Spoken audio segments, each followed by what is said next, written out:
Ano na naman yan, te? Ano nangyari? Eh, paano ba naman kasi, be? Nabuwag na yung favorite love team ko. Ito naman kasi si Loie Castro, tinanggihan niya yung rom-com movie nila ni Cathy Garcia, besh! Excited pa man din ako pumunta sa black screening nila ng fan club nila ng Low Cut. Alam mo kung makatali ka, kala mo kung anong groundbreaking news yung nabasa mo.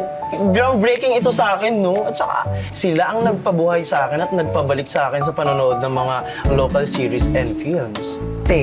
Try mo din kaya para hindi puro book fictional character yung mga kinakakiligan mo. Eh, ayaw mo nun, may live action. At saka, be, tingnan mo, hindi ka man ang popogian dyan. Pogi, Pogi naman. Pero sakto lang. Alam mo, kikiligin lang ako kapag bigla siyang pumasok dito sa bookstore natin tapos nagdala siya ng maraming kliyente na bibili ng libro natin. Tsaka, ano bang mali sa mga book-based fictional characters? At least ako, free ako na may imagine yung mga dream guy ko. Oh, siya! Work tayo! Work! Work! ito Work! nga, nabuwork na. Ika lang.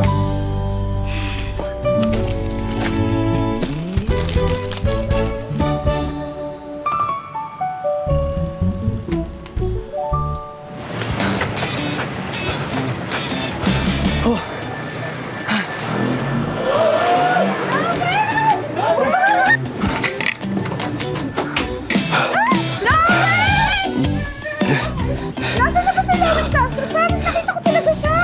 Siya ba yun? Oo! Tara, puntahan niya natin. O, tara, na siya.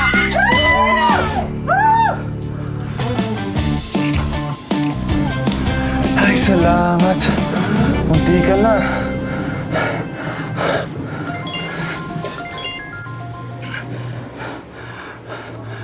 Manay Mitch. Where are you? Hindi mo naman talaga tatanggapin yung bagong rom-com na pilit sa inyo ni Katie? Manay Mitch, I already told you, ayoko mo na gumawa ng rom-com. Dire-diretsong rom-com projects ang ginagawa ko. O tapos ano, isa lang yung character ko doon. Mayamang basketball player na na-inlove sa babaeng inaapis sa mansion nila na siya pala yung tagapagmana. Wala man lang variety. Look, I need a break. Hindi ba't nakaka-umay na pare-parehas yung ginagawa? Nagbilin na rin ako.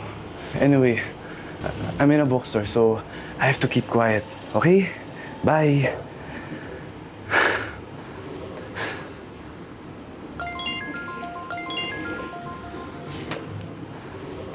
What?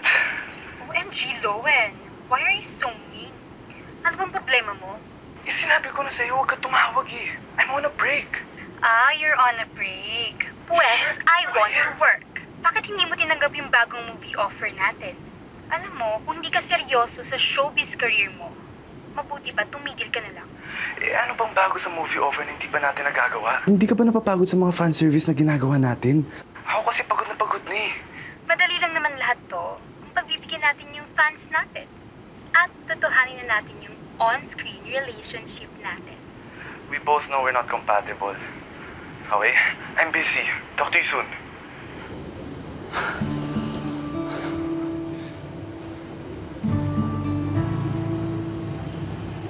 Uy, bookshop crush.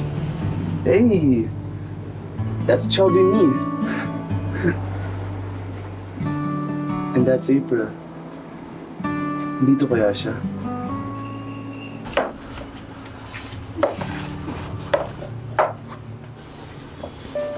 Excuse me, miss. Uy! Uy! Uy! Uy!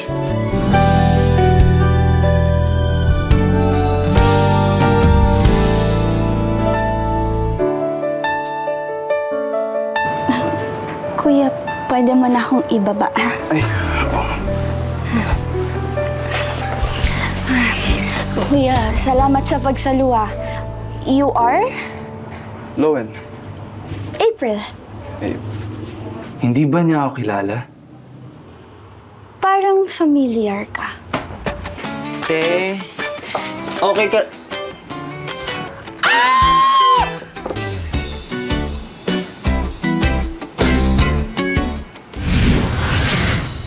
OMG! Lowen Castro! Oh my God! Lowen... Kumalma ka nga. Ano ka ba, April? Siya yung pinag-uusapan nating Mr. Heartthrob, oh, in the flesh. Ang swerte yung Halloween.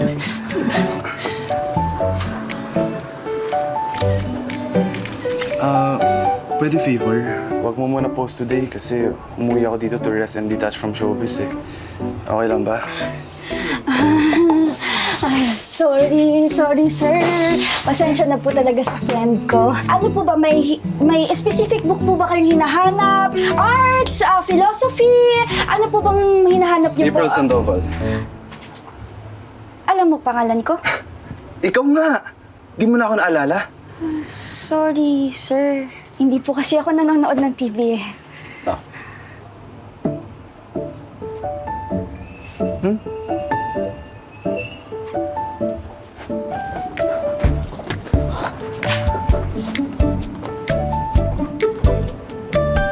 Ikaw to? Si Wenwen to eh. Ako nga yan, si Wenwen. Wendell Lawrence Castro yung full name nun. Ano ka ba, te? Siyempre, screen name niya yung Lowen. Totoo? Huy! Totoo talaga? Yung batang uhugin na laging umiiyak kapag hindi binili yung comic book niya at yung sikat na artista, iisa? Yeah. Grabe! Uy, grabe! Ang laki ng pinagbago mo! Ang tangkad mo tapos ang pugi mo pa! Hindi kagaya ko, tignan mo naman ako. Di nagbago yung height, tapos di nag-upgrade yung looks. Ano ka ba? Maganda ka pa rin. Ha? You're pretty, April. Baka pretty miserable in life kasi sobrang daming stress. Oo siya, magsasalansan muna ako ah. Ikot-ikot ka lang. Sige. Wait tayo, besh.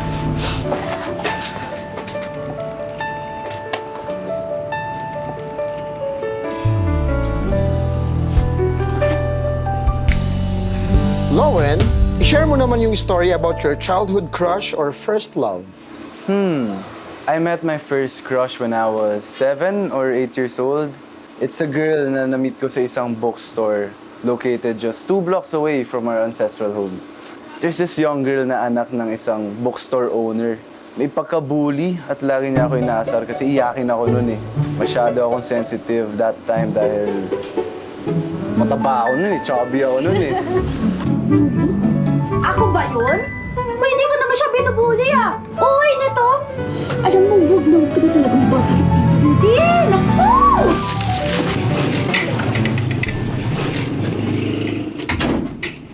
Pasensya na po, 9 a.m. pa lang. Sarado pa kami. Good morning, April. Lowen? Lowen? Anong ginagawa mo dito? Sorry, sobrang aga pa. Sarado pa kami. Hindi, wala lang. Nagdala lang ako ng coffee at saka pastries. And maybe I can work here? Oo. Work? Magbabasa ka ng script? Magsusulat ka? No. As in work. Tutulong ako dito. Uy, wala akong pampasahod sa'yo. Sa katunayan nga, struggling na tong bookstore namin eh. Alam mo naman, wala nang nagbabasa ng mga physical books ngayon. Buti nga open pa kami. Maybe I can help. Thanks, but no thanks. Kaya na namin ni Ayon to. Alam mo, mabuti na lang. May dala akong pagkain para sa'yo. Kasi for sure, hindi ka pa kumakain. Itong kape. Ayan. Huwag na, nakakahiya. Okay lang ako. I insist. Dali na. Talagang kinakayan-kayanan mo ko, no? Hindi mo ako madadaan sa dimples mo, no? Pero, tama ka. Gutom na din ako.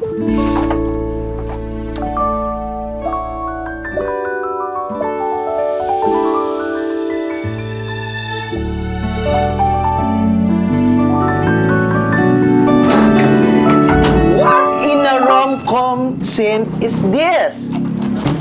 Eh, ang tigas ng ulo eh. Gusto mag-apply bilang staff worker natin. Pero parang ayaw ni Miss April. Napakasungit. Ang init ng ulo eh. So, gusto mo talaga? Ayan. Alam mo, kahit ikaw bang pinakasikat na lalaki sa buong Pilipinas? Para sa akin, ikaw pa rin si Wenwen Uhugin. Low-key bully ka pa rin eh, no? Pero okay lang. Ikinakit mo yan eh. Bully. So ako... Never mind. Alam mo, ang gawin mo na lang, ayusin mo yung mga libro na yan by author, by publishing dates, and by genre. Okay? Yes, boss. I got you. Bilis! Work tayo! Work oh! Work oh! In fairness, pang rom-com ang plot twist nyo, ha? Saan ka mapupuntang love story? Sorry, kain yan. Gutom ka lang eh. Sarap, di ba? Kung alam mo lang, Wenwen, madalas kitang asarin noon dahil crush din kita. Sino ba naman mag-aakala na after so many years ay babalik ka dito as a successful heartthrob? Pero ako talaga tinawag mong bully pagkatapos mong umalis na wala man lang proper goodbye? Nakakatampo. Ay, oh. Huwag mo ako dinadaan sa killer smile mo. Sige ka, baka ano magawa ko. Ay, ano ba itong mga naiisip ko? No. Huwag kang papadala, April. Huwag marupok. Artista na yan at bully ang tingin niya sa'yo. Remember that.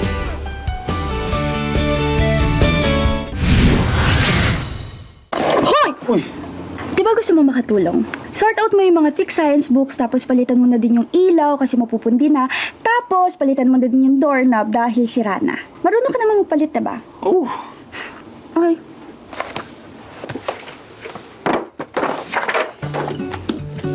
Ano? Naayos mo na? Oh, kaya. Meron ka naman palang life skills eh. Tinuro ng dad mo? Ay, hindi. Napanood ko lang sa online tutorial video. Ito. Online? Alam mo, masyado ka nagre-rely sa online technology, no? Paano kung bigla na lang nawala ng wifi globally? Eh di hindi ka magso-survive. Mamaya pati pagpapalit ng bumbilya, hindi mo alam. Tapos iasa mo pa sa online technology. Eh, bakit? Gano'n naman tayo.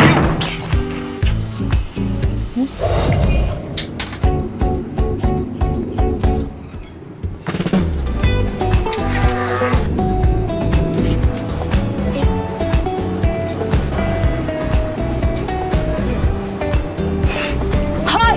Bakit ka nakaubad dito? Eh, napakainit sa bookstore nyo eh. Pak, okay nga yun eh. Hindi naman nagsisipag siya, di ba? Nagpapa-impress sa'yo. Anong impressive dyan? Impressive ba na kada task kailangan tumingin sa online tutorials? Oo nga, April, tapos na. Para ba yan?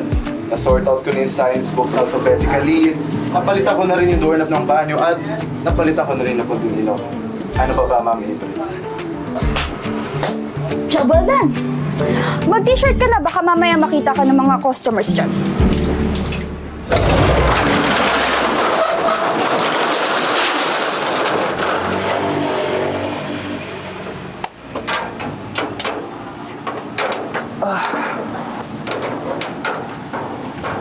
Oh, di ka pa ba uuwi?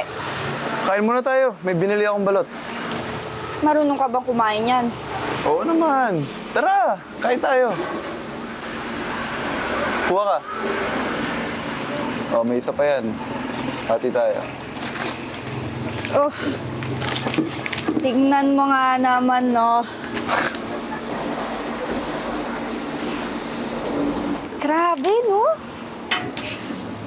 Hindi ko akalain na yung Wenwen na kilala ko dati na uhugin, iyakin, tapos kalaro ko lang dati, laging tambay dito noon. Sobrang sikat na ngayon, grabe. Eh, tingnan mo nga, oh, sa sobrang sikat mo, model ka pala ng isang facial wash. Tapos, kakatapos lang din ng fantaserye mo. Sunod-sunod pa yung box office movies mo. Ang tawag nga nila sa'yo, rom-com movies. Tapos ikaw, anong tingin mo sa akin? Bully. Okay. Alam ko na kung bakit ganyan yung trato mo sa akin. Napanood mo yung vlog interview about childhood crushes, no? Oo. Ang sabi mo doon, yung childhood crush mo ay yung may-ari ng bookstore na cute at lagi kang binubuli. Eh, isa lang naman naiisip ko doon eh. Ay naku, kung alam mo lang. Kung alam ko yung ano. Wala. Di na importante yun. Mga bata pa tayo. Oh, sige. Para hindi ka na magtampo, ihatid na kita sa inyo. Mag-hi na rin ako sa mama mo. I'm sure naman maalala niya pa ako, di ba? Wala na siya. 8 years na. Sorry to hear that. It's okay. Sino nakasama sa bahay mo? I lived alone. Si Aya na lang talaga yung kasama ko, yung friend ko / workmate. Don't worry. Andito ulit ako para samahan ka. Alam mo, wag kang ganyan. Malungkot ako. Mamaya, maniwala ako sa'yo. Totoo naman eh. Sus, umalis ka nga dati na hindi ka man nang nag-goodbye sa akin, diba?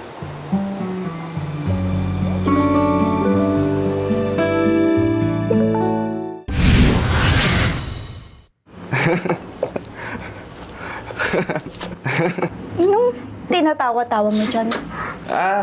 Eto. Mga reels to na nagsasummarize ng books, movie series.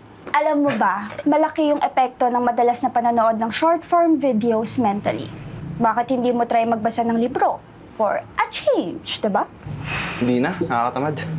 See, that's one of the downsides of consuming too much online content. Alam mo, try mo din mag-offline. Para naman maging okay yung focus and mental health mo, diba?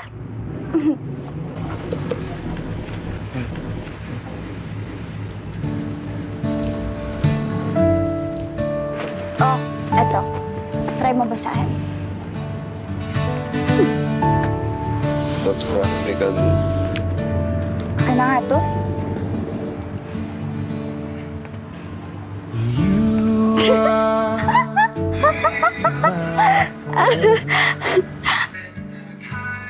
Ano ba? The one my heart remember. You are my forever. The one my heart remember. For every change of weather. Ano to? Lauren speaks free selfie? Yes. Marketing idea ni Noel. Yes. Dami, full story siya ko isang... Thank you. Pakindot-kindot pa. Ano feel na feel yung pagiging man? Yung novel na...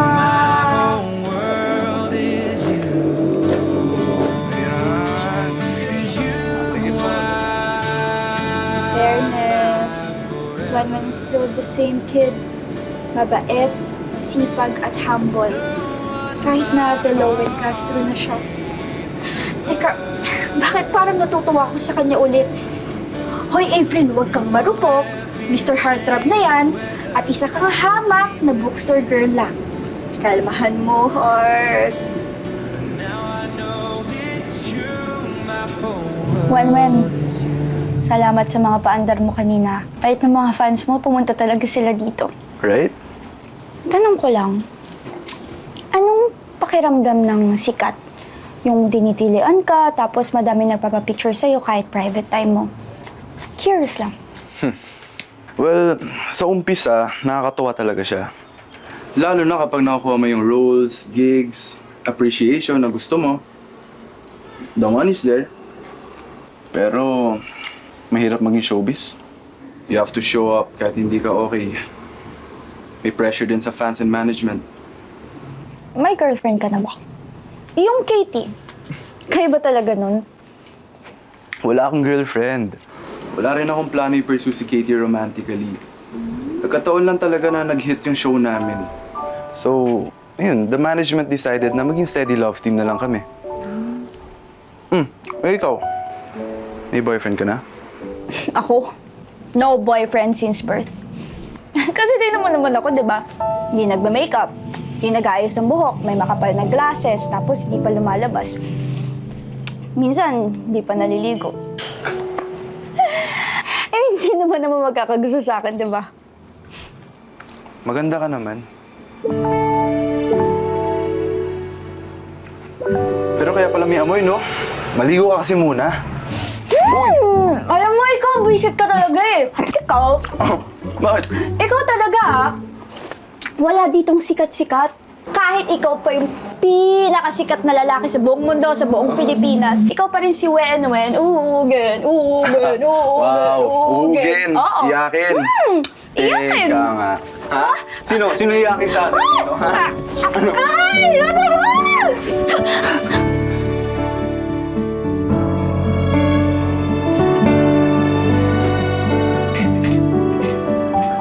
Excuse me? Are you still open? Katie? Lowen! What? Did I startle you?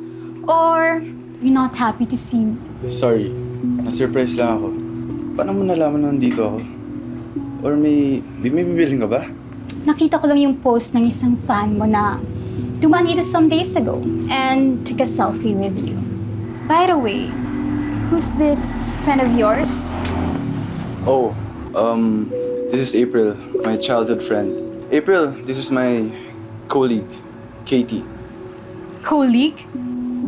How formal. Let's just say I'm his on-screen and future off-screen girlfriend. Just kidding. Naalala ko lang yung isang interview mo when you were asked about your childhood bully. Siya ba yun? Aww, look at you! Katie, don't disrespect my friend. What? May nasabi ba akong masama? Oh, you know what? We better take a selfie. Para naman naging happy yung mga low-cuts natin. Come on. April, wag kang papa-apekto. Yan. Okay, closer. Artista si Wen-Wen at walang kayo. Yan, hold me naman.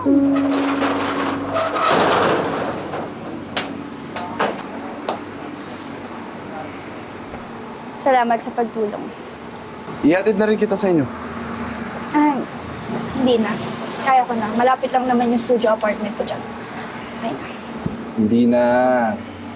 Ihatid na kita. Para sure ako na safe ka, di ba? Ano ba? Bakit? I insist. I insist. Ako nang bahala sa'yo.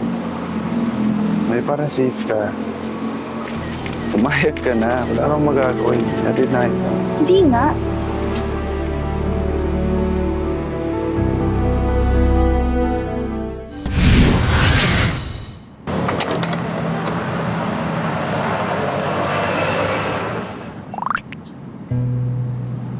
Nakakaloka. Akala ko pa naman ba yung din si babae Lowen yan? at Katie Mukhang for hindi real. kaganda. Nagloloko nila tayo. Sus! Hindi naman mabait ang Katie na yan. Showbiz much? Palibhasa kung wala si Lowen, walang kukuha sa kanya.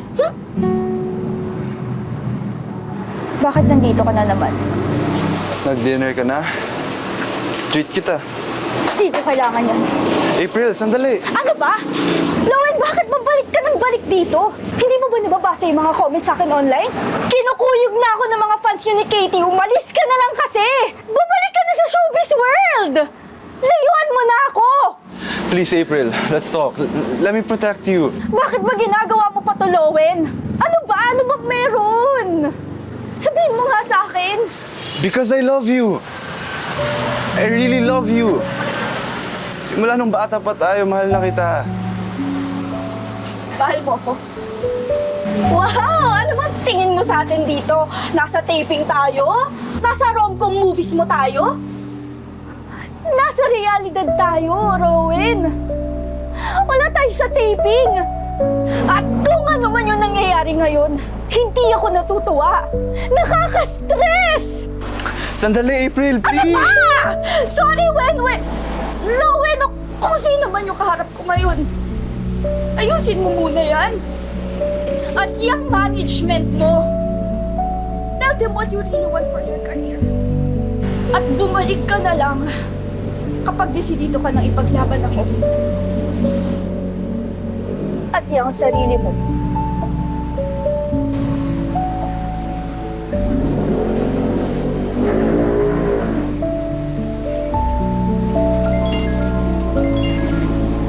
Manay Mitch, nakita mo na yung nag-viral na picture? Ikaw ang nag-post using a fake fan account? Yes! Paano ba naman kasi nakikipagharutan pa si Lowen dun sa babaeng yun? In public pa.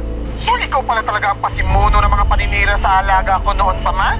Pwes, nare-report kita sa management.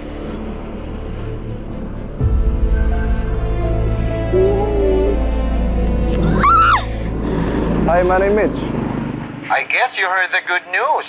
Wala na si Katie sa management. Sa mga reality TV teens na rin ibibigay yung rom-com project at may ibang offer sa'yo. Romance pa din. Pero drama na may action.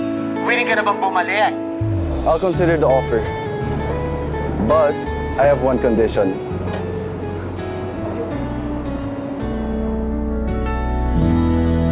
Lowen, matagal-tagal ka na rin nagpahinga. What made you accept this project knowing na you were vocal na may umay ka na sa romance comedy? Well, nagpahinga muna ako dahil sunod-sunod na yung naging projects ko na pare-parehas lang naman yung mga naging role ko. And I was with my former on-screen partner. Naghahanap ako ng something new. Mas action and drama-focused itong new movie namin. And in a way, nakaka-relate ako sa lead male character. Most of the crucial scenes will be shot here kasi bookstore owner and may kakaibang night job yung main character. Everyone, I would like to introduce to you April Sandoval. April, simula nung bata pa lang tayo, ikaw na talaga yung naging inspirasyon ko. Kilala ako ng mga fans ko na nagpapakilig. Pero sa totoo niyan, ikaw lang naman nagpapakilig sa buhay ko. At gusto ko malaman mo na kung meron man akong gustong maka-love team sa tunay na buhay, ikaw yun.